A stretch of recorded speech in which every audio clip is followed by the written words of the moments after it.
ইতিহাসে এবারকার যে মাননীয় প্রধানমন্ত্রীর নেতৃত্বে এবং মাননীয় অর্থমন্ত্রী মহোদয়ের তত্ত্বাবধানে এই 2026-27 অর্থবছরের যে বাজেটটা উপস্থাপন করা হলো 90 থেকে 95% প্রস্তাবনায় নজিরবিহীনভাবে সর্বসম্মতিক্রমে এই ডান বাম দুপাশ থেকে সর্বসম্মতিক্রমে সরকার দল এবং বিরোধী দলের পক্ষ থেকে টেবিল চাপে সেটাকে স্বাগত জানানো হয়েছে। মাননীয় স্পিকার, এর বেশি ধন্যবাদ এক কথায় আর কি দিব মাননীয় স্পিকার। মাননীয় স্পিকার, এরপরেও আমরা একটু দেখতে পেয়েছি যে বাজেট পরবর্তী বাহিরে কিছু ব্যানার নিয়ে মিছিল হয়েছে মাননীয় স্পিকার। আমাদের মাননীয় স্বরাষ্ট্রমন্ত্রী মহোদয় এবং সাপ্লিমেন্ট করে আরও অনেক মাননীয় সংসদ সদস্যবৃন্দ মাঝে মাঝে যথার্থই বলেন যে ভেতরে একরকম, বাহিরে গিয়ে কেন যেন একটু অন্যরকম হয়ে যায় মাননীয় স্পিকার। অনেক সময় এরকম হয় মাননীয় স্পিকার, আসলে নদীর উপর ব্রিজ বানাতে হয়। এখন আগেই যদি ব্রিজটা বানায় ফেলে তখন কি হয়, তখন শুকনো জায়গায় নিজে নদী কাটতে লেগে যায়, মানে অযাচিত ব্যাপার স্যাপার আর কি। এখন ব্যানার যদি আগেই বানিয়ে রেডি থাকে কেউ, এখন সেটা নিয়ে একটু ফটো সেশন না করলে কেমন হয়, এরকম হয়ে থাকতে পারে মাননীয় স্পিকার।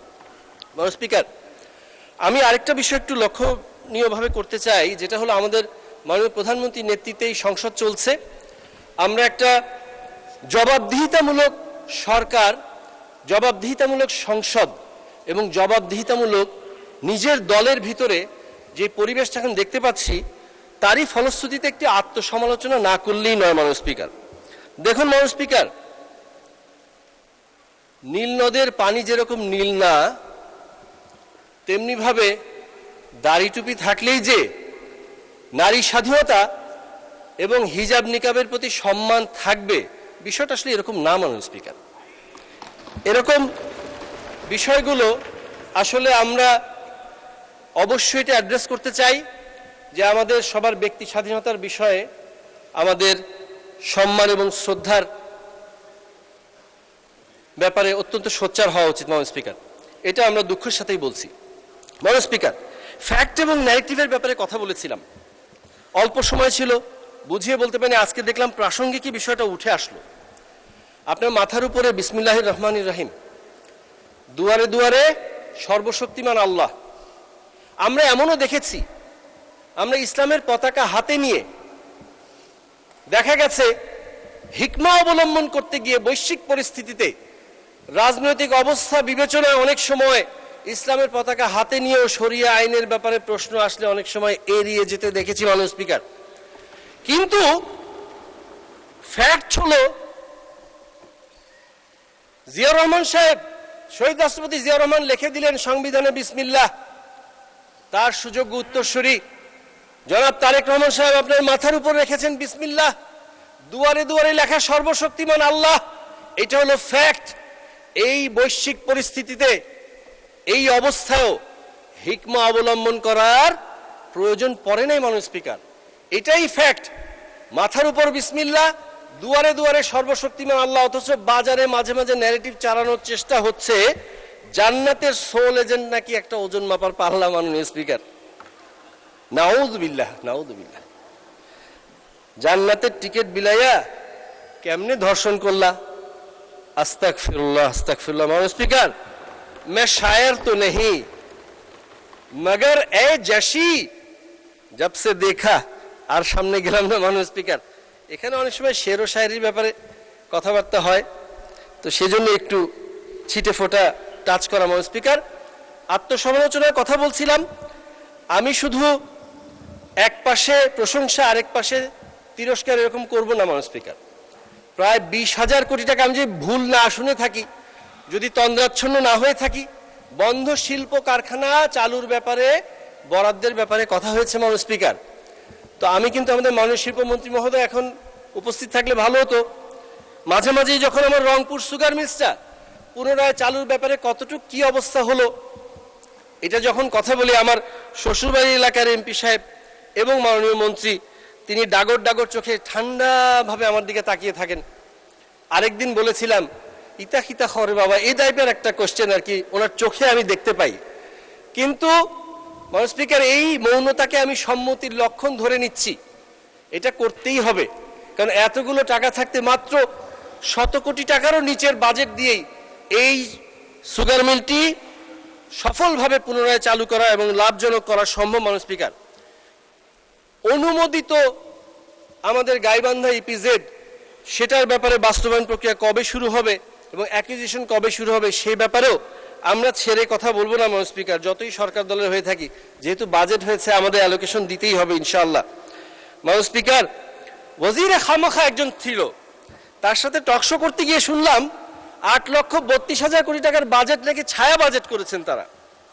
বলছিলেন 9,38,000 কোটি টাকা এত বাজেট হয়ে গেল, 5 লক্ষ কোটি টাকা ছিল আসলে বাস্তবিক বাজেট। তো আমি প্রশ্ন করলাম যে 5 লক্ষ কোটি টাকা যদি বাস্তবিক হয়ে থাকে তাহলে আপনি মিস্টার ওয়াজিরে খামখা 8,32,000 কেন করলেন? আপনি 5 লক্ষ করলেই পারতেন। তো ছায়া বাজেটটা কিভাবে প্রণয়ন করবেন একটু যদি দিতেন তাহলে বোঝা যেত আর কি অবস্থা। মাননীয় স্পিকার, বাজেটে চানাচুরের পুষ্টিগুণ জানা সম্পর্কে একটা যদি কমিটি করার জন্য বরাদ্দ রাখা হতো তাহলে খুব ভালো হতো। চানাচুরের ডিব্বা না, চানাচুরের পুষ্টিগুণ। আমি দেখলাম যে নর্মাল গুগলেই যদি আমরা একটু সার্চ করে থাকি তাহলেই পেয়ে যাচ্ছি চানাচুরের কিছু পুষ্টিগুণ আছে। মাননীয় স্পিকার, যে কেউ খুঁজলে পাবে ক্যালোরি প্রায় 500 থেকে 550 কিলো ক্যালোরি, ফ্যাট আছে 35 গ্রাম, প্রোটিন 10 গ্রাম, ফাইবার 5 গ্রাম, সোডিয়াম 800 মিলিগ্রাম প্রতি 100 গ্রাম চানাচুরের মধ্যে। মাননীয় স্পিকার, কেন বলছি জানেন? এই বাজেটটা নাকি চানাচুরের মতো খেতে ভালো লাগে, কোনো পুষ্টিগুণ নাই। তো বিষয়টা আসলে এরকম নয় মাননীয় স্পিকার। তাদের কথা অনুযায়ী জি, আপনাকে আর 2 মিনিট বাড়িয়ে দেওয়া হলো মাননীয় স্পিকার। ধন্যবাদ। একদম শেষ পর্যায়ে চলে আসছি মাননীয় স্পিকার, যেটা না বললেই নয়। দেখুন মাননীয় স্পিকার, জিয়া রহমান সাহেব, শহীদ রাষ্ট্রপতি জিয়া রহমান পরবর্তীতে রাজনীতিবিদদের জন্য রাজনীতি কঠিন করে যাবেন এটা বলেছিলেন এবং করেছেন।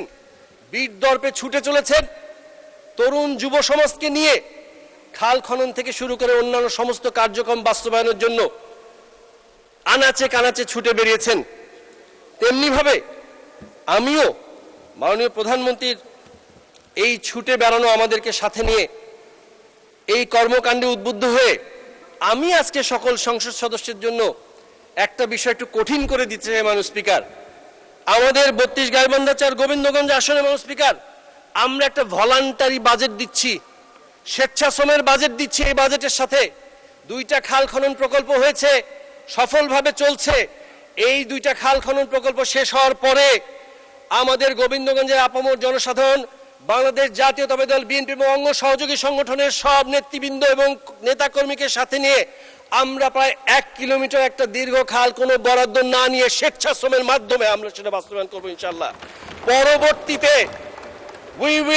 the people of Govindganj will definitely make the politics difficult for the politician ইনশাআল্লাহ। মাননীয় স্পিকার, এভাবে একটা স্বেচ্ছাশ্রমের বাজেট আমি সাথে সম্পূরক প্রস্তাব করে দিয়ে ইনশাআল্লাহ বাস্তবায়ন করে আবারও একদিন কথা বলবো। মাননীয় স্পিকার, সবাইকে ধন্যবাদ জানিয়ে আপনি এই মহান সংসদে এই বাজেট আলোচনায় আমাকে সুযোগ দেওয়ার জন্য ধন্যবাদ জানিয়ে আপনার কাছ থেকে বিদায় নিচ্ছি। একদম বিদায় বেলায় শুধু এতটুকুই বলতে চাই, দেখুন আমরা যেভাবে সম্প্রীতি নিয়ে এই সংসদটা শুরু করেছি সবাই তাকিয়ে আছে।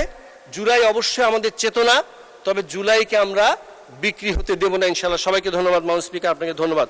বাংলাদেশ জিন্দাবাদ। ধন্যবাদ মাননীয় সদস্য।